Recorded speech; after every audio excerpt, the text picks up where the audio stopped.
Bienvenue chez Team. Truman Capote spent his career hobnobbing with the New York jet set.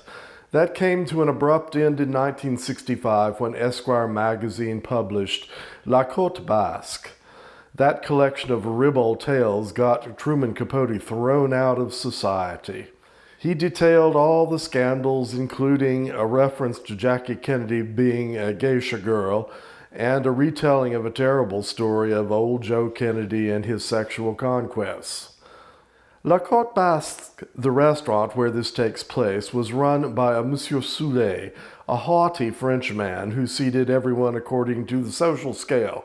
If you were famous, you got a front row table. However, if you were less known, you were exiled to the back in Siberia. Poor Monsieur Soulé died one day in the men's room of La Côte Basque, but the cause of death was never exactly determined. In the story, only 3 things are mentioned: a rack of lamb, cristal champagne, and Soufflé Furstenburg. We're going to make that classic soufflé today. Truman Capote a passé sa carrière en fréquentant le jet set de New York. Tout cela a terminé avec la publication de son roman La Côte Basque, qui a détaillé tous les scandales. Le restaurant La Côte Basque a eu pour patron Monsieur Soulé, qui a donné la meilleure table à la plus célèbre.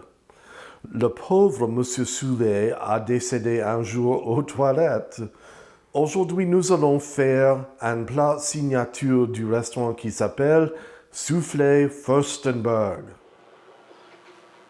The restaurant La Côte Basque was never particularly known for its innovative cooking, although Pierre Franet was briefly the executive chef and he did a little bit to improve it.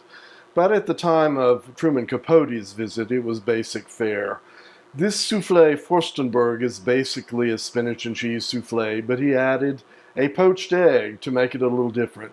So we're beginning by poaching an egg. You can see that my water is just barely simmering. And in's going to go a fresh egg.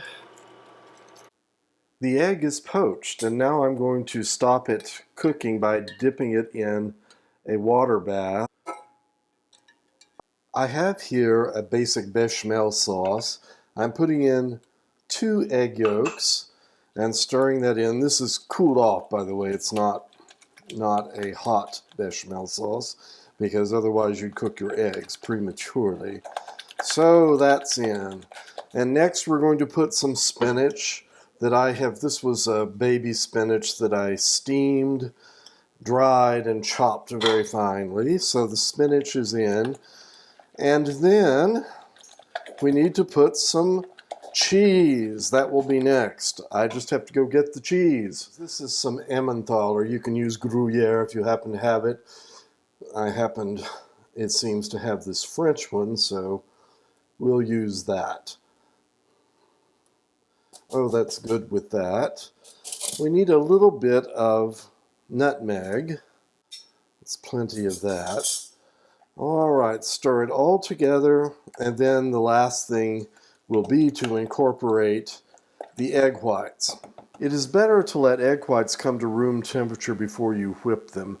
In France, they don't refrigerate eggs. They're prepared differently and left without washing them, so they have a protective seal and don't go bad.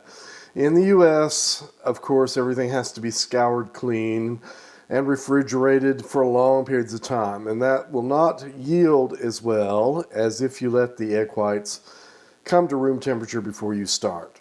So next, in go the egg whites. We'll sacrifice that first little bit just to lighten it up. All right, now I have a soufflé mold that I have buttered, and I put breadcrumbs in. The breadcrumbs help the soufflé climb, so you really want to do that. We'll put just a little bit of the soufflé batter in the bottom, and then we're going to take this egg we poached earlier, dry it as much as you can, push it down, pour the rest of the batter over, and this goes in a 400-degree oven for about 10 to 12 minutes.